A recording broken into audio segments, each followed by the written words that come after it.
Welcome to the Kirkintilloch and Bishopbriggs Herald Talking Newspaper Podcast, read and recorded from the edition dated Wednesday the 17th of June 2026 by volunteers for Bishopbriggs-based charity Q and Review Print Speaking to the Blind.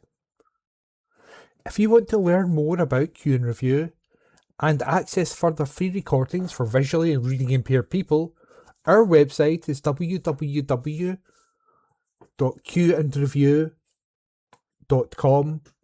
That's www.cueandreview.com.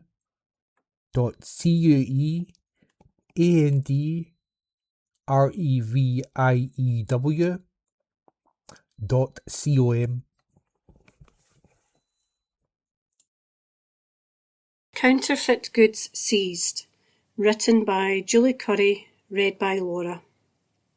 Counterfeit trade-marked goods with an estimated retail value of £130,000 have been seized from retail premises in Eastern Bartonshire. The confiscations are part of ongoing enforcement led by the Council's Trading Standards team. The items were seized in December, and an investigation involving multiple brand holders was carried out to establish the authenticity of the goods. Statements established a large proportion of the items seized were copies of high-end designer fashion brands. Enforcement action is now concluded and the offending items can now be destroyed.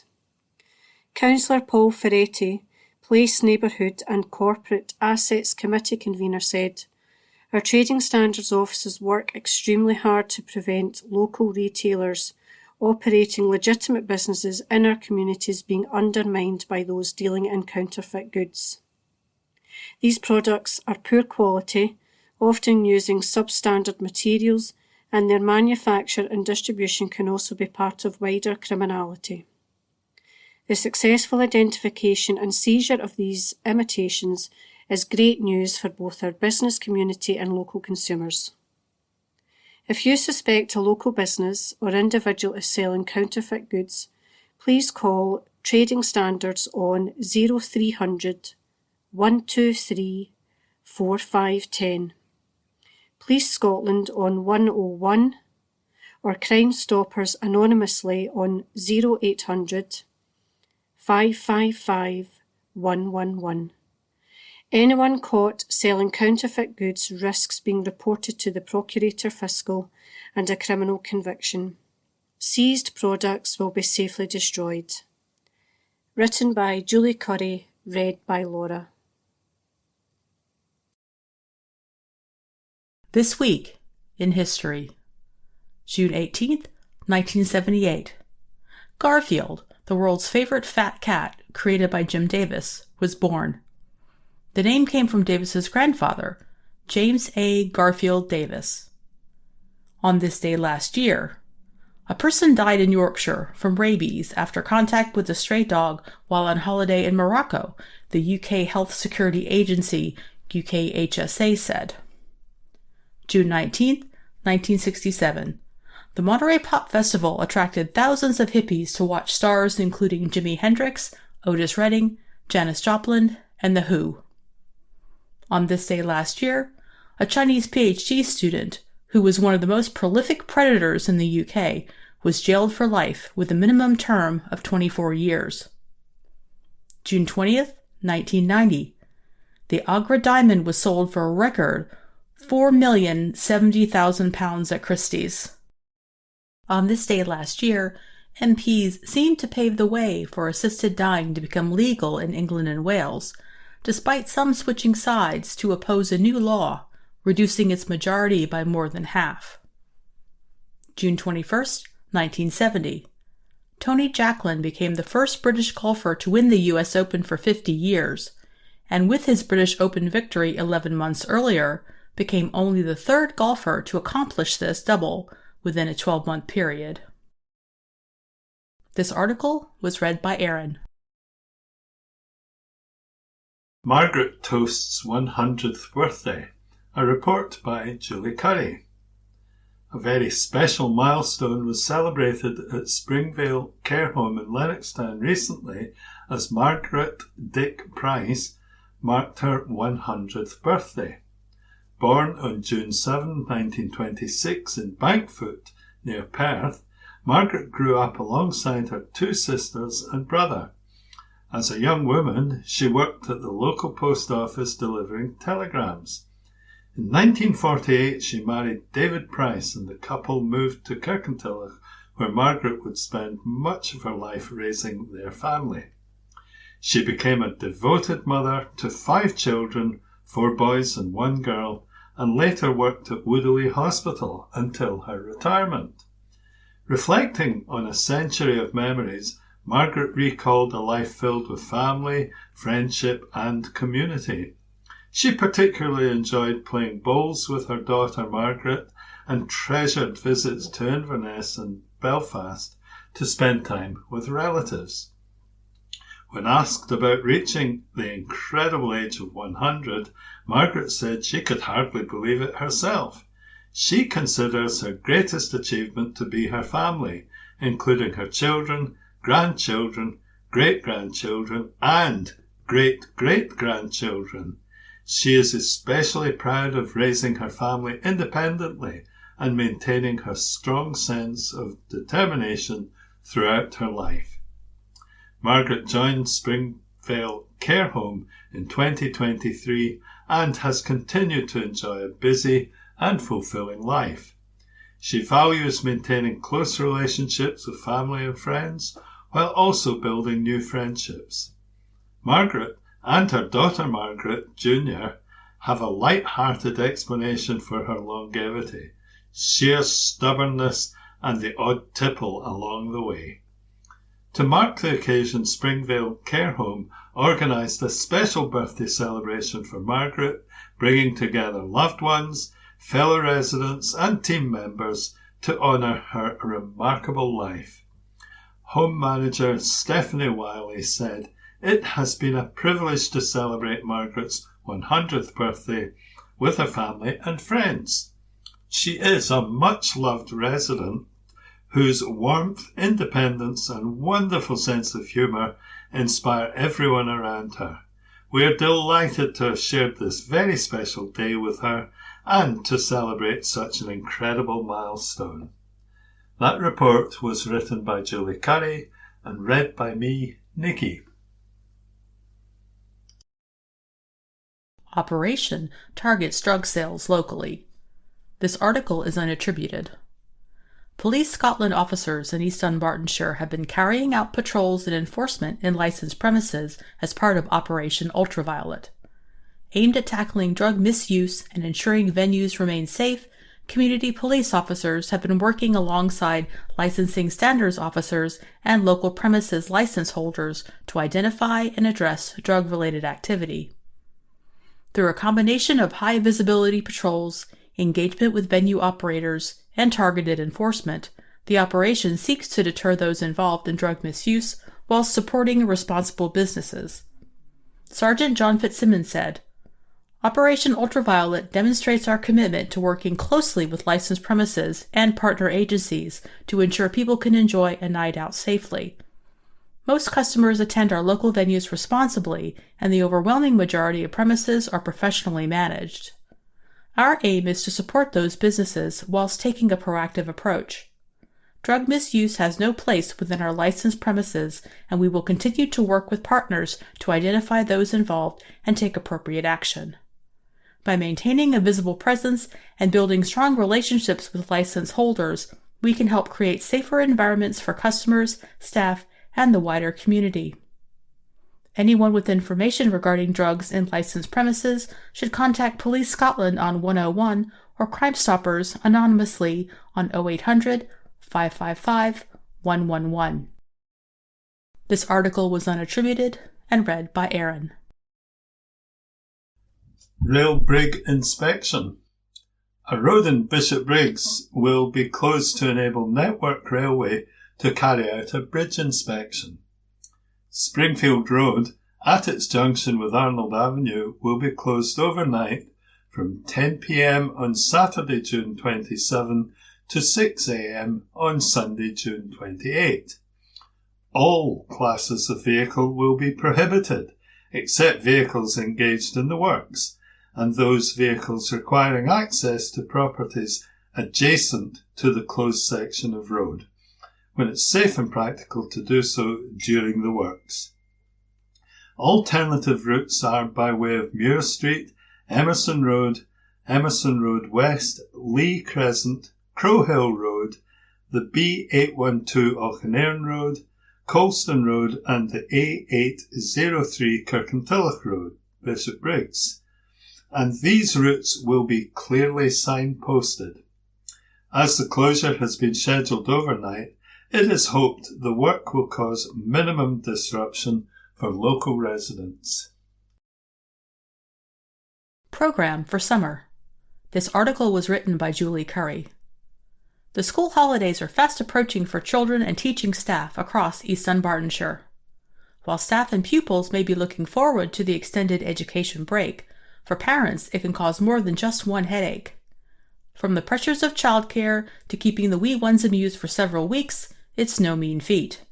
Luckily, East Dunbartonshire Leisure and Culture Trust has organized a packed program of events throughout the summer. From sports camps and swimming courses to robot car racing and arts and crafts, there's lots of fun lined up to keep all ages amused. The Trust has organized a number of activities in its leisure centers, libraries, art galleries, museums, and halls for the summer break. Karen Jackson, East Dunbartonshire Leisure and Culture Trust General Manager, said, "I am delighted we have been able to organize such a wide range of activities to keep children and young people engaged, entertained, and inspired in a fun and safe environment throughout the summer. However, spaces are filling up fast, so we'd advise parents and guardians to visit our website soon to find out more and book a place." Kirkintilloch Leisure Centre will host a multi-sports camp, swimming lessons, a soccer week, football center, girls-only football class, gymnastics camp, and rugby camp, among other activities. Activities at the Leisure Dome in Bishopbriggs include flume sessions, soccer week, football center, girls-only football class, swimming crash courses for beginners and improvers, multi-sports camp, gymnastics camp, and junior life-saving. Throughout the summer, Kirkintilloch Town Hall will also host Made in Kirkintilloch, a permanent exhibition giving visitors the chance to discover the town's story, which is suitable for families, with free interactive and drawing activities for all ages. It is staged on the first floor of the town hall, running Mondays to Fridays from 10 a.m. to 4 p.m. Events have also been organized at the area's libraries, with Bishopbriggs, Craighead, Lindsay, Lennoxtown, and Kirkintilloch's William Patrick all hosting sessions. Visit www.edlc.co.uk to find out more or book. This article was written by Julie Curry and read by Erin. Erica's First for Scotland. Written by Julie Curry, read by Laura. A teenager at Bishopbriggs Academy is one of 12 sixth formers to be shortlisted for a prestigious national competition. Erica Finocchi is the first Scottish finalist in the Gresham College Oratory Contest, which will take place in the London College's Lecture Hall in July. Gresham College is one of the UK's oldest higher education institutions. In front of judges, family and friends, each of the 12 finalists will deliver a 5-minute presentation. Erica has chosen to answer, "Is tradition something that we should preserve or challenge?" It is one of 6 questions posed to students across the country as part of the annual contest. They cover a wide range of topics including STEM, humanities and technology, which lets the teenagers show how they can question and analyse academic research and contemporary issues. To enter, pupils had to submit a video of themselves giving their planned presentation. The winner will receive a £1,000 cash prize for themselves and £500 for their school, while second place will be awarded £700 and £300 for their school. A third place will be awarded with £500 going to the winner and £200 to their school. All other finalists will receive a small prize. The annual contest aims to promote the art of communicating complex information in a clear, concise and compelling way. Entry was open to pupils in Year 12 in England and Wales, S5 in Scotland, and Year 13 in Northern Ireland to attend a state school. Hundreds of entries were received and every presentation was watched by a panel of judges before being whittled down to the final dozen. Ahead of their presentation, the finalists have been invited to Gresham College this month for a special workshop designed to hone their public speaking skills and their confidence. Professor Jane Shaw, Provost of Gresham College, is looking forward to meeting the finalists when they give their mini lectures in the finals on Wednesday, July 1st. She said, "We were delighted by the quality of the entries. We had to make some really difficult decisions to shortlist just 12 of them. Being shortlisted is a major achievement and the contest is an opportunity for these students to showcase their oratory skills. Each deserve their place in the final and I know the judges will have a very hard time deciding who should take home the gold, silver and bronze prizes." Councillor Linda Williamson, convener of Eastern Bartonshire Council's Education Committee, was among the first to celebrate the local pupils' success. She said, "Huge congratulations to Erica on this impressive achievement. She has beat some pretty big odds to make it to the final of this prestigious contest and to be the only Scot in the final 12 shortlisted. Public speaking is not for the faint-hearted and to be part of such a high-profile event takes great courage and, of course, talent.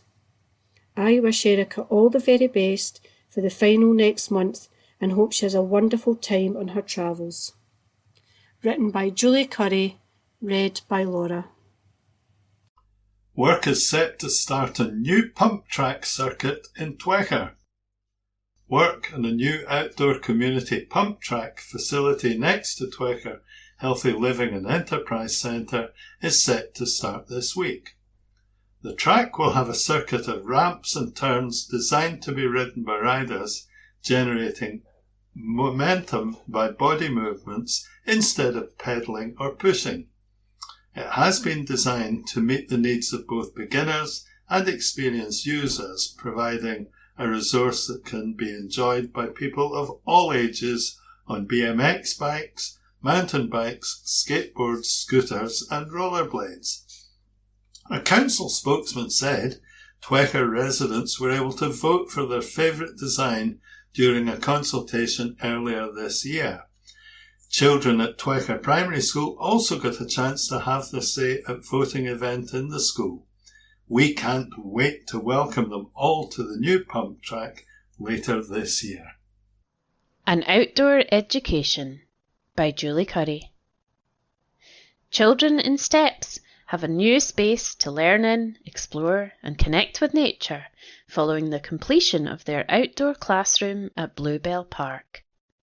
The class was shaped by local young people from the project's outset. It was delivered by North Lanarkshire Council's Community Partnership Team, working closely with STEPS and District Community Council. Pupils from STEPS Primary School and St Joseph's Primary School took part in consultation sessions and highlighted the need for a safe and welcoming outdoor learning space. They also shared their own ideas about how the area could best be used. Their suggestions included nature-based activities such as planting flowers and shrubs, creating bug hotels, and installing bird feeders. Located next to the existing play park, the new outdoor classroom provides a dedicated space where children can learn outdoors, enjoy nature, and develop new skills in a fun and engaging environment. The project supports the Northern Corridor Children and Young People Local Outcomes Improvement Plan, or LOIP, which aims to ensure children have a voice in shaping improvements within their communities. Councillor Geraldine Woods, the Council's convener of communities, said, "This is a fantastic example of what can be achieved when we listen to young people and involve them in decisions about their local area. The children told us they wanted more opportunities to learn outdoors and connect with nature. This new classroom brings their own ideas and suggestions to life. It's also a great community asset that will not only benefit local schools, but families and future generations for years to come." Projects like this help to create healthier, happier communities while giving young people a real sense of ownership and pride in where they live. The outdoor classroom is expected to be used by local schools and community groups. Its aim is to provide opportunities for outdoor education and environmental learning, while also supporting community activities throughout the year. That article was written by Julie Curry and it was read by Jahan. Celebration of G64 Community by Julie Curry. There was plenty to celebrate on June the 6th as G64 Community Support held its summer coffee afternoon.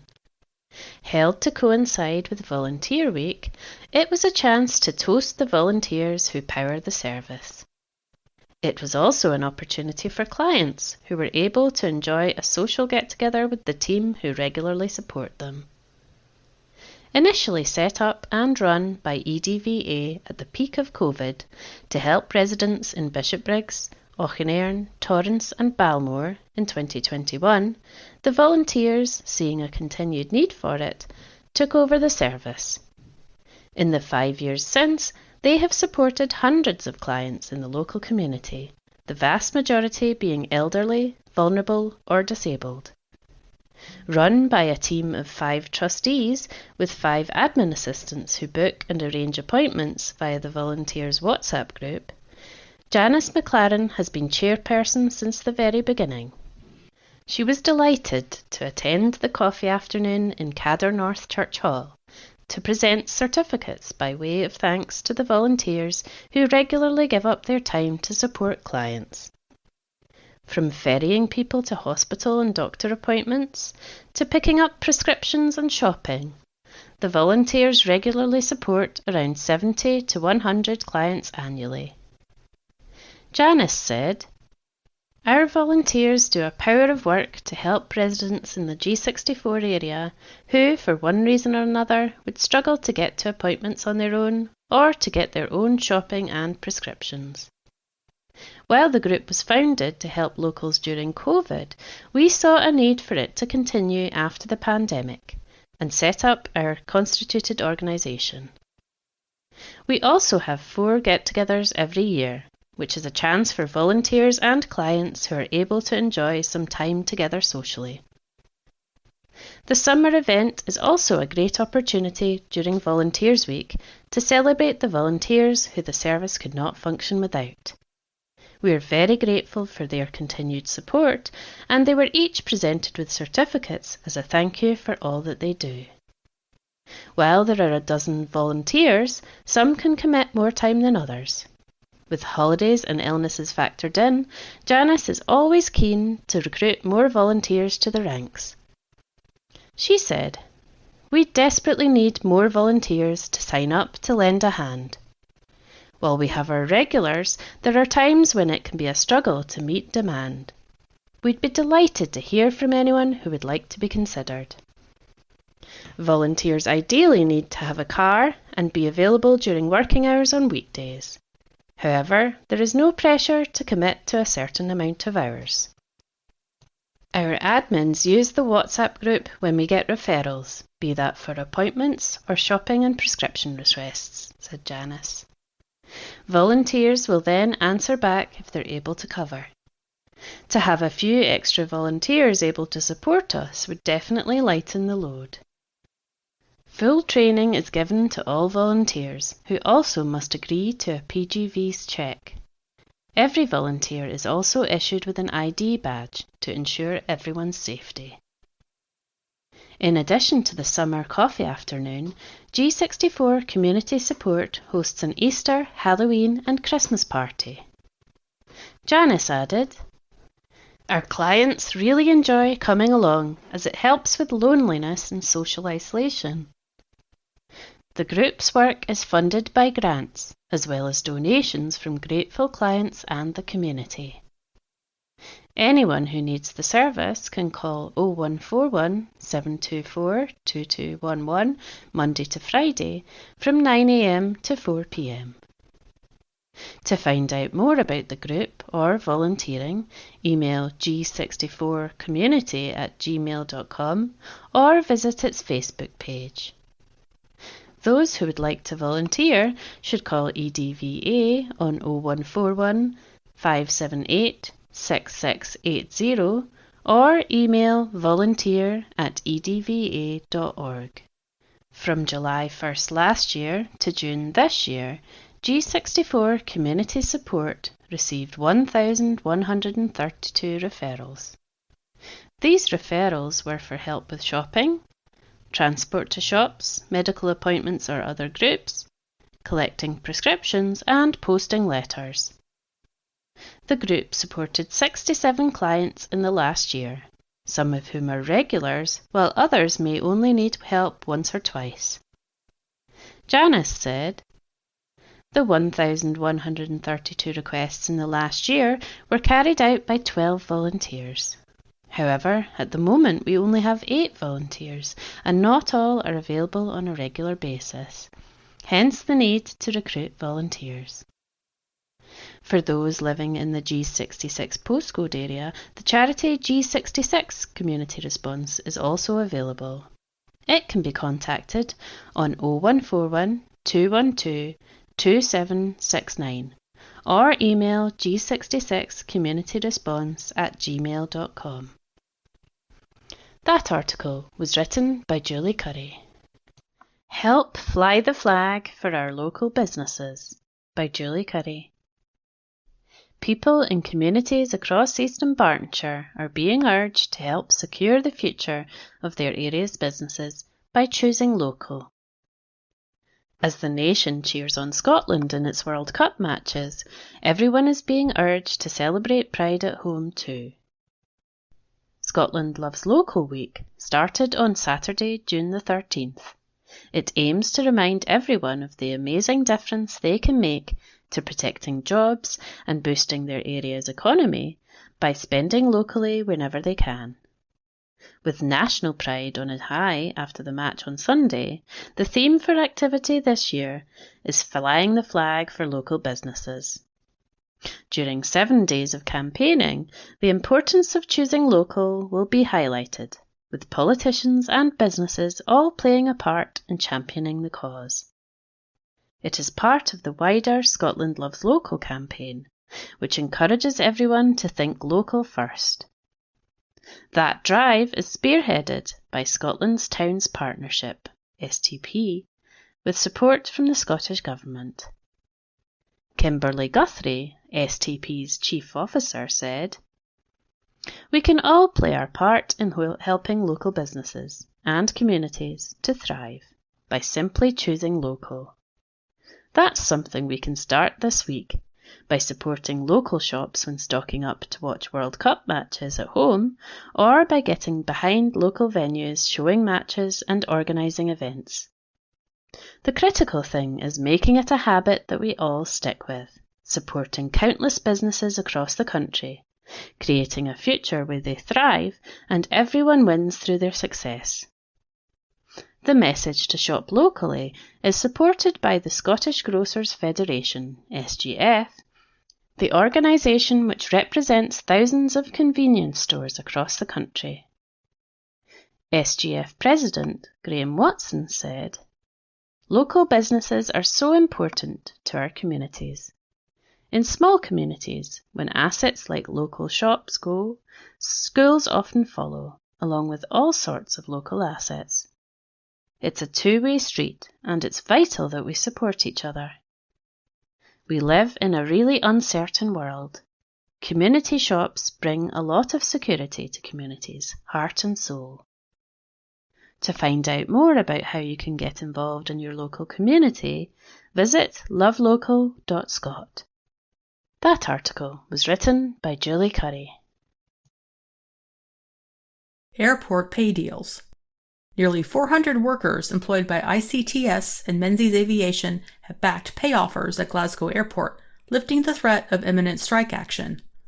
Around 230 ICTS workers at the airport who deal with passengers in the security search areas have backed a 2-year pay deal. A 5% increase in basic pay and shift allowances will be backdated to January 1st, with a one-off bank holiday included in this year's deal. In 2027, the workers will receive the RPI inflation rate plus 1%, with a boost to terms and conditions from January 1st. Around 160 ground services crew employed by Menzies Aviation will receive a 4.4% increase backdated to January, and from July 1st, a minimum pay increase of 5%. The one-year deal covers dispatchers, allocators, airside agents, and controllers. This article was unattributed and read by Aaron. Recording the beautiful game across the country, a report by Julie Curry. Historic Environment Scotland is launching a new project exploring places that have shaped the development of modern football. It is asking members of the public, local communities, supporters and historians to suggest sites connected to the history of football for further investigation. Sites could include grounds, pavilions, parks, buildings or other locations with a strong connection to the history of the game. Scotland is recognised as a pioneering football nation, but many places linked to that story are not widely known or recorded. With the help of the public, the project aims to build a fuller picture of locations across the nation that have helped shape the game. The project will mainly look to focus on the development of association football from the 1860s onwards, a time when Scotland's first teams and players played an important role in developing and popularising the version of the sport that is played worldwide today.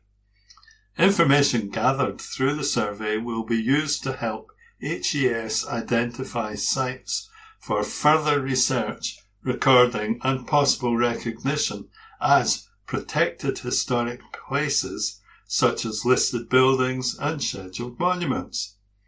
Victoria Murray, HES Head of Heritage Information, Recording and Business, said, "As Scotland returns to football's world stage, it feels like the right time to look at the origins of the modern game and Scotland's role in that story. Football is Scotland's national support and a key part of our history. We've launched this project to better understand the sites that are important to our football heritage. We want to hear from anyone who knows about the places that have played a part in the development of football in Scotland. These could be the remains of grounds themselves, such as recently scheduled Cathkin Park, or the site of the first Hampden, or more varied sites with football links, such as the listed Rose Riley pub in Glasgow's south side, where we recently updated our records to recognise the former Hampden Bar's connection to Riley, an icon of women's football in Scotland. We know that there are many people right across the country who are keen to get involved in how the history of football in Scotland is recorded. We'd like to encourage as many as possible to take part in our survey." Jed O'Brien, football historian and founder of the Scottish Football Museum, welcomed the launch. He said, "Football is all about memories. Many of those memories are stored in the places we love, the stadium, the pub, the park where we played. They must be recorded, cherished and protected so that future generations can have their own memories.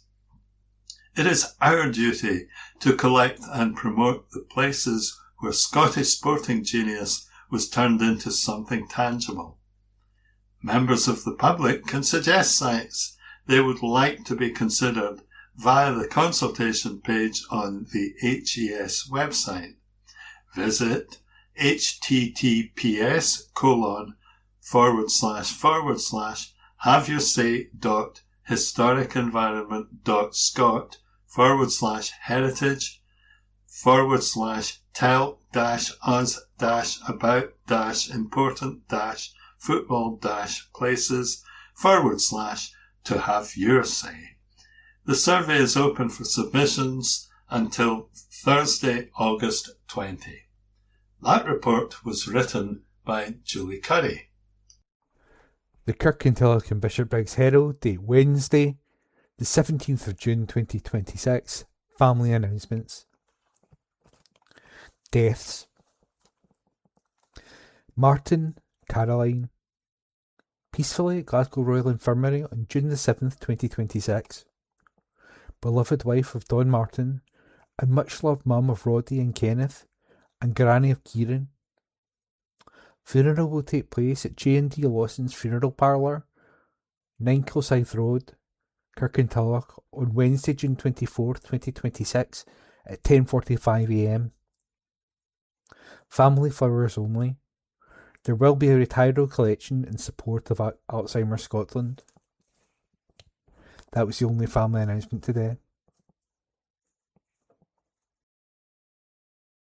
Heart of the Matter by Dr. Frank Dunn, recorded by Karen McPhee. Scottish pioneer of sports medicine. How the years fly by. I well remember missing out on watching Scotland play Brazil in 1998 with my two young sons because of a meeting that went on far too long. They were not happy and I was sorry. Little did we realise it would take 28 years for Scotland to once again sit at the top table and to clash with the fearsome Brazil, not to mention Haiti and Morocco, who will for sure not be minnows. We will know much more when this article is published. In my early years as a consultant, Scotland regularly qualified for the big tournaments. This had implications for me, as my much-esteemed colleague, the late Stuart Hills, was for many years the doctor for the Scotland team. Stuart looked after the team on more than 200 occasions and always claimed to be the most capped member of the squad. Stuart, as well as being a full-time academic and clinical cardiologist, was without doubts one of the pioneers in sports medicine. This specialty has grown exponentially over recent years. Professional sportsmen now have at their disposal a wide range of experts, from dietitians to physiotherapists, clinical psychologists, fitness coaches, to doctors who are available to advise on how to prevent injury, as well as how to treat athletes at the time of the injury. The doctor then passes them on to whatever specialist is needed to treat the injury. This is indeed multidisciplinary care. Stuart Hillis was at the forefront in setting up the specialty of sports medicine and mentored a number of trainees who have gone on to be leaders in this field. The Hampden Sports Clinic is an example of excellence in the provision of care, not only for elite athletes but also for the general public. I attended the Hampden Sports Clinic for what is known as pre-op rehabilitation in advance of hip replacement surgery to ensure that I was as fit as possible and thus aiding the post-op rehabilitation process. It certainly worked for me. I was in the hydro pool as soon as my wound had healed. I was also given a number of exercises which I am still doing most days. 7 years later, I have no doubt this helped my recovery to full fitness. Prehab was not possible with my quadriceps rupture last year for obvious reasons. Once again, however, the Hampden Clinic came through for me. I have made an almost complete recovery from that and am once again striding the golf course like a 79-year-old. So here we are with 72 hours to go. Blocked visas, exorbitant costs and late starting times have not deterred the Tartan Army from descending on Boston. They will bring a great atmosphere to that famous city. Previously only one pub in Boston stocked Tennock's Lager. There are now 40. The only Scottish pub in Boston has ordered 60 barrels of Tennent's, which should be enough for the first game. Let us just say that the Scotland fans' party in Boston is unlikely to include tea. Kirkintilloch and Bishopbriggs Herald, letters page, date Wednesday the 17th of June 2026. Let's talk. Please send your letters via email to kirkyscotland@jnscotland.co.uk. That's KIRKY@JNScotland.co.uk. Please write letters in the subject field. Keep letters to a maximum of 300 words. Letters cannot be published without a name and postal address. Also include a daytime phone number if possible. We reserve the right to edit any letter. Road chaos. Sir, so part of the main Kirkintilloch Road is closed for 8 days by Eastern Bartonshire Council, causing all sorts of problems to motorists. Could traffic lights not have been used so that at least one-way traffic could progress? No, not for EDC. They decide to mess up the entire road with extreme and senseless measures. How, oh how, do EDC get away with these extraordinarily annoying decisions? The public, of course, don't matter, as usual. Yours, etc., Jack Robertson. Address provided. Worse off. Sir, the recent claim by former Foreign Secretary David Miliband that Brexit was an act of sabotage that has made Britain up to £30 billion a year worse off can hardly be disputed. Indeed, as polling indicates, most of the British public now recognises that leaving the EU was a gross mistake. We are suffering a punishing Brexit tax every day, and estimates put the cost of being outside the customs union at 0.5 to 1% of GDP, so of the order of £15 to £30 billion a year. In December, research from King's College London, Stanford University, the Bank of England and the University of Nottingham found that business investment is estimated to be between 12 and 18% lower than it would have been if Brexit had not occurred.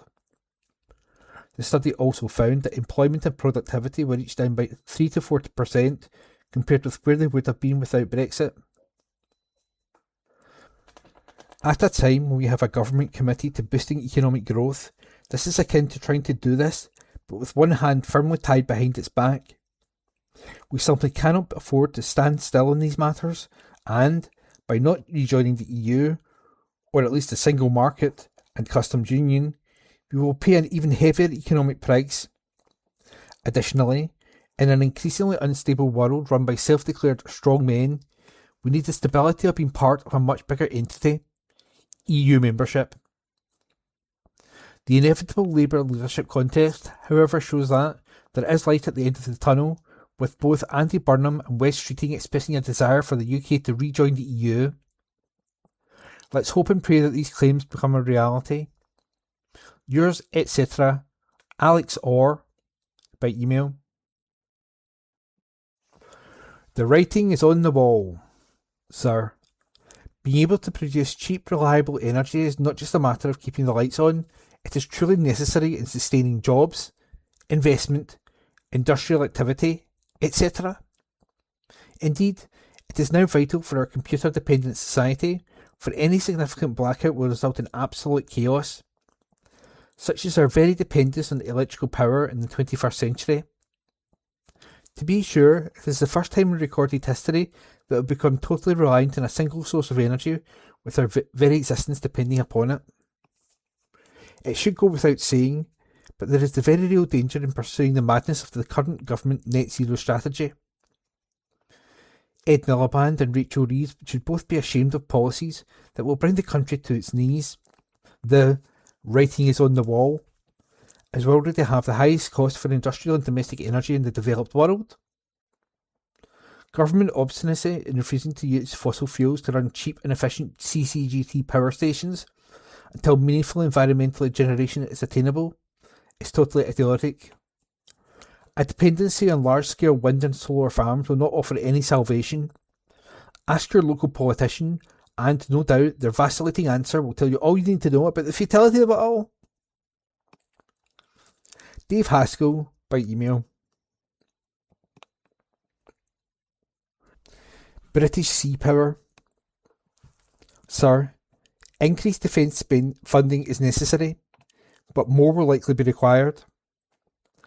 As Keir Starmer and Labour leadership contenders push for closer ties with the EU, they should look at a new way of organising defence that will benefit Europe and NATO and allay the fears of anxious allies. Defence is too expensive for each of Europe's major powers to try and do everything at sea, on land and in the air. The UK must put maritime Britain first, both for defence of our islands and British interests worldwide. The UK does not require large land and air forces, but, of course, It needs an army and RAF for its own requirements and treaty obligations. European leaders should agree a plan whereby the UK's principal contribution to Europe and NATO is maritime. A strong Royal Navy, Royal Marines and Royal Fleet Auxiliary will benefit us and Europe. Yours, etc., Lester May, Lieutenant Commander, Royal Navy, retired, by email. And that was this week's letters page, Let's Talk, read by Ian. Walking a different beat to help Maggie's Glasgow, a report by Julie Curry. More than 500 Greater Glasgow police officers pounded a completely different beat recently to raise funds for a very worthy cause. The officers clocked up 22.7 miles on their journey as they swapped their usual uniforms for orange t-shirts and tartan. But they weren't just having a day off.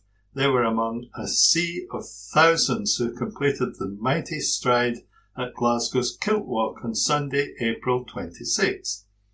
Inspector Alan Burrell from the Greater Glasgow Division of Police Scotland rallied a huge team to help raise vital funds for Maggie's Glasgow. The cancer charity provides specialist cancer support to people at what can be one of the most challenging times of their lives. After a brief phone call with the Maggie's Glasgow fundraising team, Alan was hopeful that he could recruit a team of 30 officers. However, his incredible powers of persuasion, combined with the very many officers who have been personally affected by cancer, meant he was able to confirm that 54 kind-hearted officers would be donning their kilts for charity. The team raised an incredible £18,582 from taking part in the Kilt Walk, along with bake sales, sweepstakes and football cards, all in support of Maggie's Glasgow. They were clearly well supported by friends, family and colleagues, with hundreds of donations and good luck wishes on their Just Giving fundraising page. There was also excellent camaraderie among the officers who were all determined to exceed the fundraising target which had been set. Alan said, "Our officers' mental health and well-being is paramount to us, so taking part in the Kilt Walk gave us a great focus and was a fantastic way to bring us all together." Maggie's Glasgow is also keen to continue to support Police Scotland with various workshops offered to support staff with their mental health and well-being throughout its Cancer in the Workplace, Grief and Bereavement and Menopause workshops. Last week, some of the team joined forces once again to visit the Glasgow Centre, where they saw firsthand the transformational support which Maggie's provides to people with cancer, their families and friends. It was also the perfect opportunity for them to present the bumper Kilt Walk cheque. The Maggie's team were over the moon with the total raised, which is enough to fund the centre for more than a week. Kerry Craig, Maggie's Glasgow Centre head, said, "We rely entirely on voluntary donations from individuals and the local community. These donations enable our professional team to be able to provide specialist cancer support, psychological support, and benefits advice for everyone who needs it. We are very grateful to Police Scotland, Greater Glasgow Division, for taking part in Scotland's legendary Kilt Walk and choosing to support us here at Maggie's Glasgow. It's a truly wonderful contribution, enough to fund the centre for over a week." Opened in October 2011 in the grounds of the Beatson West of Scotland Cancer Centre, Maggie's provides free specialist cancer support to people across the west of Scotland. A warm and welcoming place, the centre's qualified professionals offer an evidence-based core programme of support that has been shown to improve physical and emotional well-being. However, To help everyone who walk through the doors, Maggie's Glasgow relies on voluntary donations to run its high-quality programme of support. The charity's aim is to make the biggest difference possible to people living with cancer and all those that love them. Find out more about Maggie's Glasgow and to see how the centre supports people with cancer across the Greater Glasgow area. Readers are welcome to pop in for a visit at 1053 Great Western Road, G12 0YN, or call 0141 330 9792 or email amy.donnelly@maggies.org. That report was written by Julie Curry. Wednesday the 17th of June. Church News, read today by Ian. Springfield Cambridge Church. On Sunday, June 21st, morning worship will be conducted by Reverend Ian Taylor in the sanctuary at 11 a.m. The Sunday school will meet in room 2. An offering will be taken during the service. Please place your offering in the offering plates as they are passed around the congregation. Morning worship is also being live streamed on the Springfield Cambridge Church YouTube channel. A link to this can be found on the Springfield Cambridge Church website, www.springfieldcambridge.org.uk, and Facebook page, where up-to-date information about events and church organisations can also be found. Tea and coffee will be available after church in the Cameron Hall. There will not be a vestry hour on Wednesday, June 17. There will not be a midweek service on Wednesday, June 17. Tickets for the SEMH concert with Ewan Russell and friends on Saturday, August 22nd are now available. The Lodging House Mission will hold their AGM on Wednesday, June 17 at 6 p.m. St James Church, Hilton Road, Bishopbriggs. Rector vacancy. On Saturday, June 20, Dads and Kids is held from 10:45am to 12 noon, and is a great chance for dads with young children to get together around some banter, bacon rolls and coffee while the kids play. There is a communion service at 11 a.m. on Thursday, June 18 in the chapel, and on Sunday, June 21st in the chapel at 9 a.m. and at 10:30 a.m. in the church with hymns. Everyone is welcome to come along to any of the services. Do stay on for tea and coffee and fellowship afterwards. There are also other virtual services and groups. For up-to-date and further information, refer to our social media. Facebook, St James the Less Bishopbriggs. Website, www.stjamesbishopbriggs.org.uk. Kirkintilloch Church of God. At Regent Hall, Regent Street on Sunday, there will be a communion service at 10:30 a.m, followed by a short Bible message from Tony Smith. There will be no 4 p.m. Sunday afternoon services through June and July. The next family praise service will take place on Sunday, August the 2nd. The coffee corner will be closed for the summer period. We thank friends and neighbours, old and new, who have regularly joined us for coffee and home baking over the past months, and look forward to seeing them again when Coffee Corner reopens on August 19. For up-to-date and further information on our services, visit our website on www.regenthall.org. The Bible says, "Seek the Lord while he may be found, call on him while he is near." Isaiah chapter 55, verse 6. Home Church, Scotland, Lammermoor Road, Kirkintilloch, G66 2AB. The Lord is good, a strong refuge when troubles come. He is close to those who trust him. Nathan, verse 7, chapter 8. Home Church, Scotland. Locations: Kirkintilloch, Carmyle, Scaremongey, Lochaber, Livingston, Kilmarnock, Maryhill, Royston, and online. A church for all ages. New location, Methil, coming soon. Home Hub in Kirkintilloch Main Street is open for tea and coffee 10 AM to 2 PM.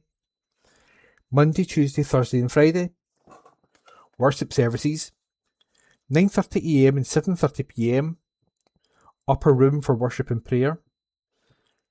Morning worship service is also followed by refreshments. Children's church at the same time as the morning service. Communion is on the first Sunday of the month.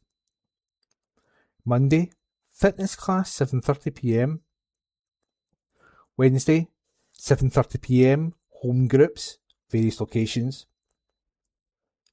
Thursday, 7 AM, prayer meeting at the Hub, 7 PM. Home Young Adults United at Strathclyde University, 8 PM, football. Friday, coffee and craft at the Hub, 10 AM, youth fellowship, 7:30 PM, prayer meeting, 7:30 PM.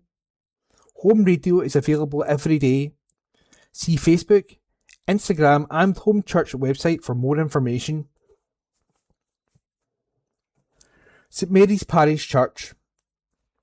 The service on Sunday, June 21st will begin at 11 AM as usual and be taken by the Reverend Dr. Ruth Morrison. This service is our annual recognition service for our young people. On Wednesday, June 17, Wednesday welcome continues when tea, coffee and home baking will be available from 10 AM until 11:30 AM when a short service will begin. Our monthly open doors will take place on Wednesday, July the 1st, when the church will be open from 10:30 AM until 3 PM. Tea, coffee and biscuits will be available during this time. Everyone is welcome. The craft group continues to meet every Monday afternoon from 2 PM until 4 PM. We are knitting flowers to decorate our church railings during the summer, as well as knitting poppies to enhance our remembrance banner. All are welcome to come and join us for tea, coffee and cake, and a warm welcome guarantee. Torrens Parish Church. The morning service, in person, is at 10:30 AM, conducted by Reverend Stuart Irvin. During the service, the youngsters meet together in creche, junior church, and FROG. To join the service online, click torrensparishchurch.online.church. The cafe is open every Wednesday, 9 AM to 12 noon for tea/coffee and delicious home baking. Why not come and taste for yourself? To find out about regular weekly activities, check the website for what's on at www.tpc.org.uk.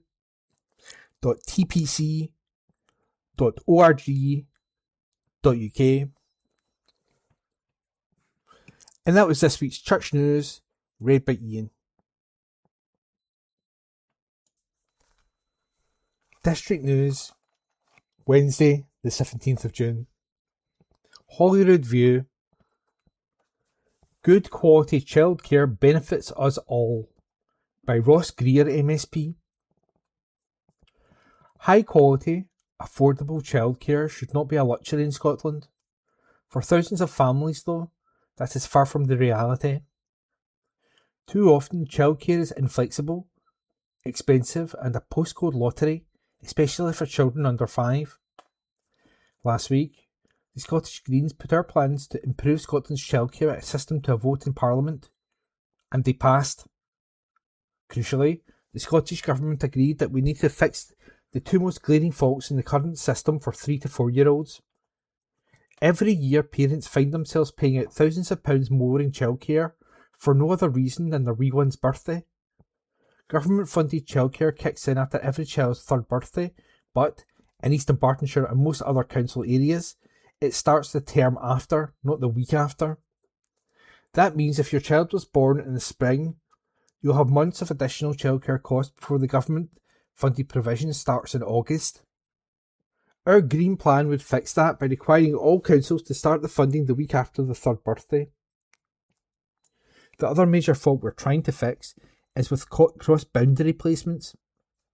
People don't live their lives within one council area, and many families find it easier to put their children into nurseries in the area they work rather than where their house is.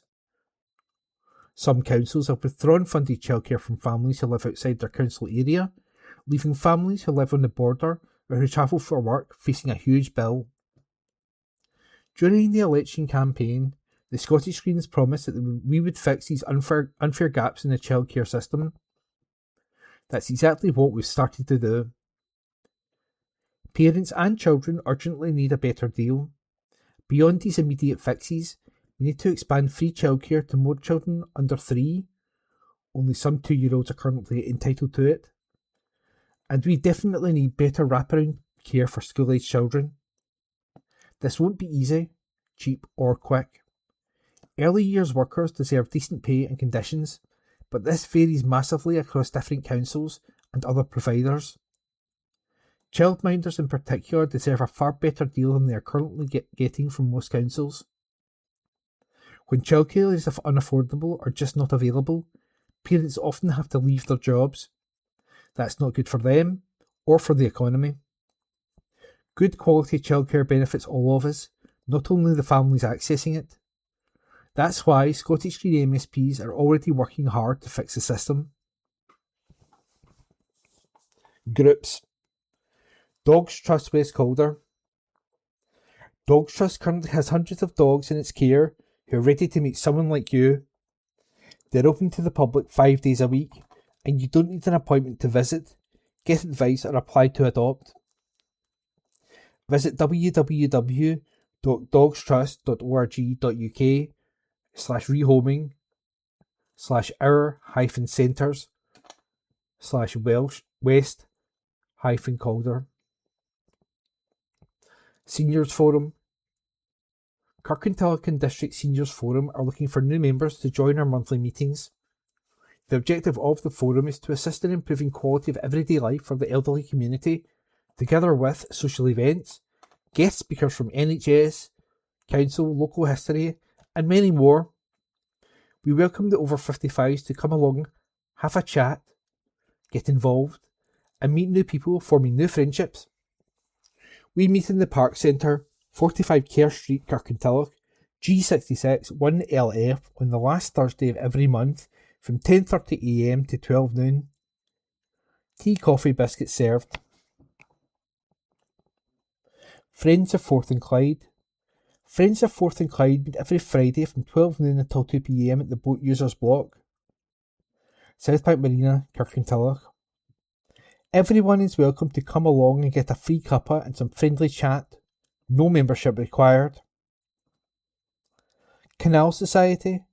Forth and Clyde Canal Society are looking for volunteers to assist with servicing and maintenance of their fleet of vessels, and volunteers to act as crew/stewards. Full training given. Contact operations@forthandclyde.org.uk or call 07498 965 368 for further information.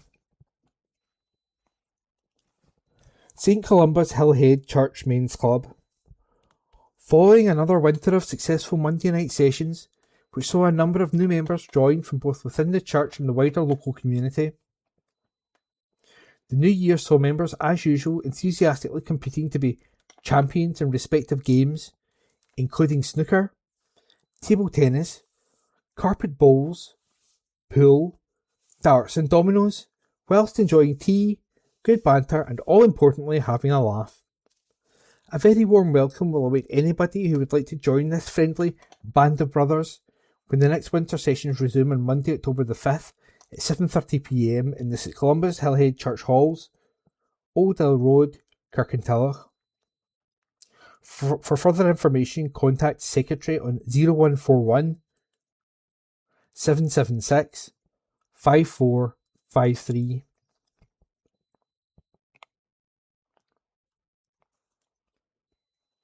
Schools Arts Exhibition. Young artists imagine and depict what a more just and compassionate society might look like. Kirkintilloch Town Hall until August 14th, 10 a.m. to 4 p.m, Monday to Friday. Free admission. Everybody to Kenmure Street. Come join us on Sunday, June 21st for an inspiring evening of cinema. We are screening Everybody to Kenmure Street, followed by a live Q&A discussion. The film chronicles the Kenmure Street protest, the extraordinary community resistance to a Home Office immigration raid in Glasgow's Pollokshields. Hosted by East Dunbartonshire Welcomes Refugees as part of Refugee Festival Scotland 2026. Kirkintilloch Town Hall, 7 p.m. Free admission but book at allevents.in/Kirkintilloch. Zippo's Circus. Scotland's favourite circus, Zippo's Circus, is celebrating 40 years on the road for its 2026 anniversary tour and is coming to Woodhead Park, Kirkintilloch from July 30th to August 3rd. The celebration show is packed with spectacular international acts, including the Jumping Jacks, a springboard team from Ethiopia, double contortion and foot juggling from Eritrea, a stunning aerial display from British-born Jackie Louise, nail-biting crossbow from the Phoenix Rebels, and hilarious clowning from Europe. Backed by popular demand is one of the world's smallest showmen, Paulo dos Santos from Brazil, who hosts the show and performs a stunning strap act high in the big top. Tickets, zippos.co.uk/tickets. Wearing Japan, a visual history of kimono. People are being offered a rare chance to see beautiful clothes and find out fascinating history behind the fashion. Wearing Japan, a visual history of kimono, is being held at the Old Kirk Museum in Kirkintilloch until August 6th. The free exhibition looks at the story of women's kimonos, how they have been made and how they have changed over the last 100 years or so. There will be more than 30 kimonos and accessories on display. Open Tuesday to Saturday, 10 a.m. to 1 p.m. and 2 p.m. to 5 p.m. Closed Sunday and Monday. Admission free. For more information, call 0141 777 3013 or visit www.edlc.co.uk/venues/old-kirk-museum. World Cup Donut Sale. Get ready to celebrate Scotland's amazing World Cup qualification with a delicious treat. Lenzie Academy PTA has organised a special World Cup donut sale on Friday, June 19th at break and lunch.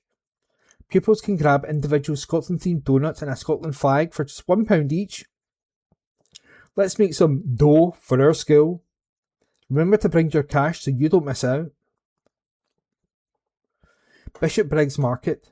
Scottish Markets is proud to present the launch of Bishopbriggs Market at the Bishopbriggs Library on Saturday, June 27th, and on the fourth Saturday of the month thereafter. With over 30 independent and family-run businesses from surrounding areas and far across Scotland, we aim to make each market different from the last and bring a variety of different traders to our events. We are always on the look out for local traders and businesses. Come and join us on June 27th, 10 a.m. to 3 p.m, as we welcome the likes of the Cremologist, Wee Knob of Butter, the Wee Macaroon Company, Rich Bakes by Louise, and lots more. Our events are free to enter, family friendly, dog friendly, and will run in the sun, rain or snow. Come down and say hello. Calling Young Artists. Old Kirk Museum is calling on local artists aged 14 to 25 to take part in our first ever Young Artists art exhibition. 3 prizes are available. Pick up an entry form from the Old Kirk Museum or William Patrick Library in Kirkintilloch, or email museums@eastdunbarton.gov.uk. The deadline for entries is July 25. Steve Tilson, A night with the fabulous guitarist, singer / songwriter Steve Tilston, Woodhill Evangelical Church, Bishopbriggs, Wednesday, June 24th, 7pm. Tickets £10. Book at www.datathistle.com. And that was this week's District News, read by Ian.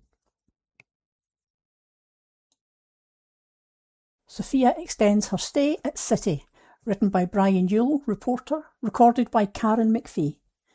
Scotland Youth International Sophia Martin has signed a new 2-year contract at Glasgow City.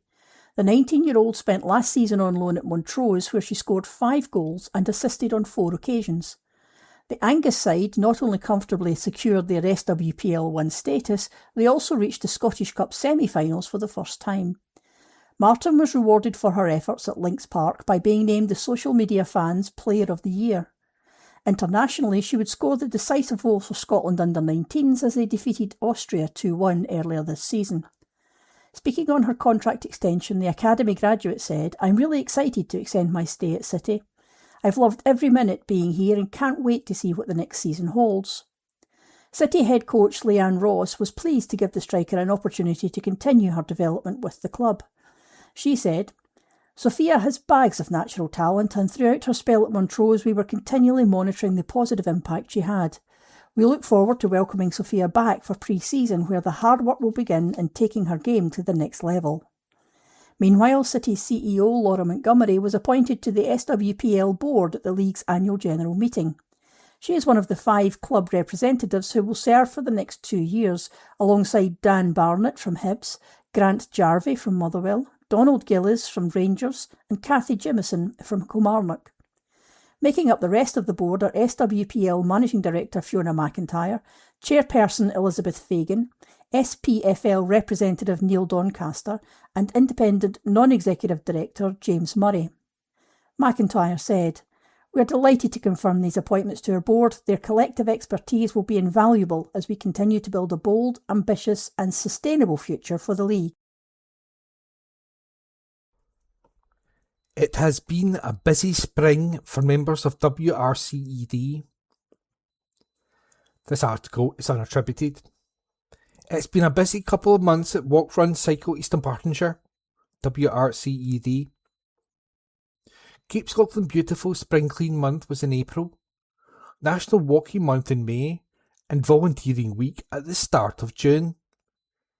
Every April we support KSB by organising a host of litter picking events around Eastern Bartonshire. This year we also collaborated with Brownie groups, a youth football team and primary schools too.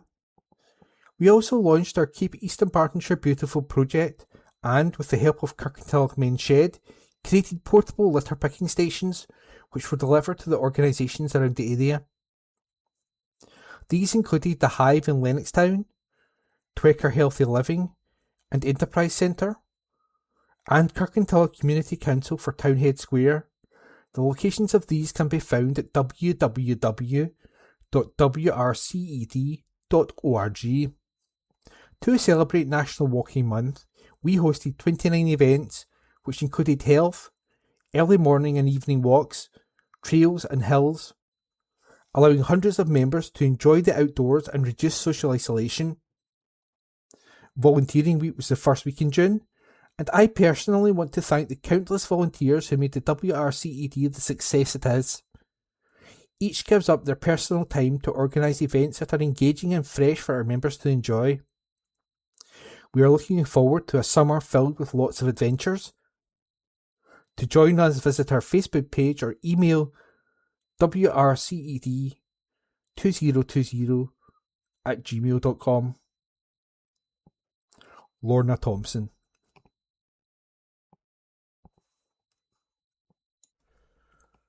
Speedway. Tigers blew the chance in Berwick. Article written by Phil Lanning. Glasgow Tigers boss Cammy Brown admitted his team blew a great chance to win at Berwick Bandits on Saturday. Tigers crossed the border as they returned to action for the first time since the defeat at Scunthorpe Scorpions on May 22nd.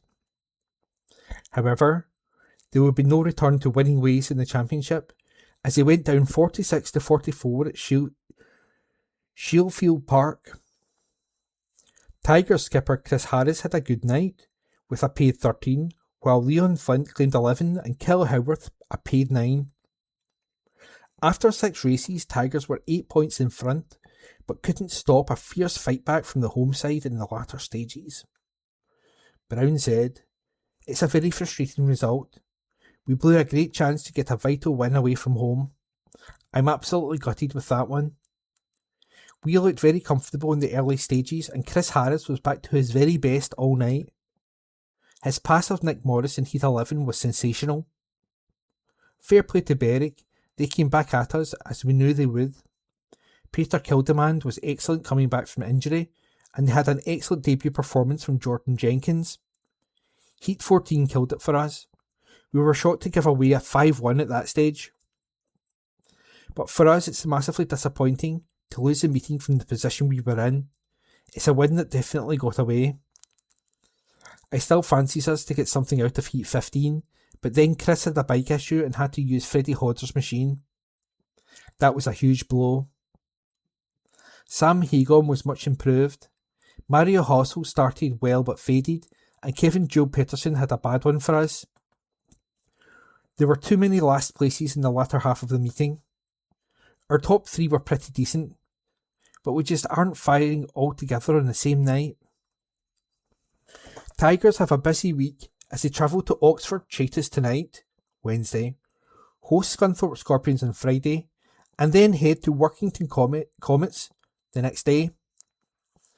Brown said, "We've got to pick ourselves up now and get ready for a vital meeting at Oxford on Wednesday.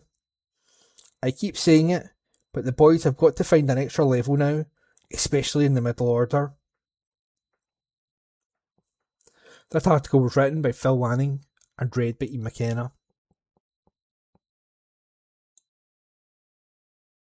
Caledonian Locomotives confirmed club has folded by Brian Jewell reporter, read by Karen McPhee. Caledonian Locomotives has given notice to the West of Scotland League they will be unable to keep playing and the club has folded. Locos were previously known as Rossvale, however a split at Boort level would eventually see them rebranded in July 2023. The Rossvale, who now plays in the 4th Division, has no affiliation with the club and is a completely separate entity. Locos have had well publicised financial difficulties this season as they finished 3rd bottom of the 2nd Division. A crowdfunding campaign and desperate search for new sponsors had failed to save the club that played its games out of Petershill Park in Springburn. Locos chairman, Dom McKinlay, wrote in a statement, "With great sadness and disappointment, Caledonian Locomotives has formally given notice to the West of Scotland League that we are unable to continue playing and will therefore be folding the club. This is a decision that has not been taken lightly and comes after a long period of extremely difficult challenges both on and off the park. After several difficult years of trying to cover the costs required for training and playing, and at times struggling to do so at all, the committee has made the difficult decision that we are unable to sustain another season of funding the club without sponsorship being secured. Despite everyone's efforts to keep the club progressing, the financial demands involved in running the club have unfortunately become unsustainable without additional backing and support. To say that we are devastated to be making this statement would be an understatement. After several years filled with major achievements, the last 2 to 3 seasons have brought extremely difficult challenges for the club. After a great deal of consideration, we now feel that the time is right for both the club and the committee to bring an end to something that has become such a huge part of all our lives. A special thank you to all the players, management, coaching staff, volunteers, supporters and sponsors who have served and supported the club over the years. Your dedication, commitment and hard work have meant everything and will always be greatly appreciated."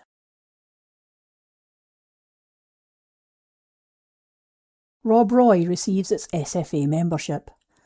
Kirkintilloch Rob Roy was officially awarded its SFA membership at the governing body's recent annual general meeting. Rob Roy received the news back in April from the licensing committee that it had met all the licensing criteria and wider membership requirements. Neil Anderson and Chick Doyle represented the club at the AGM as they were presented with a certificate of membership at the entry-level tier by SFA President Mike Mulroney. This means that not only can the West of Scotland Premier League side now seek promotion up the pyramid, but they will also be able to compete in the Scottish Cup. A club statement said, "Following the announcement that the club's application for membership of the SFA was approved by the board, membership became effective following the conclusion of the AGM at Hampden. This is a great achievement for the club, and thanks go to all who helped to make this possible." Kirkintilloch Rob Roy FC supporters page added, "This was a great day for the club. Congratulations to everyone who made it happen. Special mention to President Neil Anderson, who has done a fantastic job. The club has come a long way in 2 years." The other 9 clubs to receive SFA membership at the same time were West of Scotland, Beath Juniors, Drumchapel United, Johnston Borough, Largs Thistle, Renfrew, Troon and Whitlets Victoria. In the Midlands League, Broughty Athletic, and in North Caledonian, Invergordon.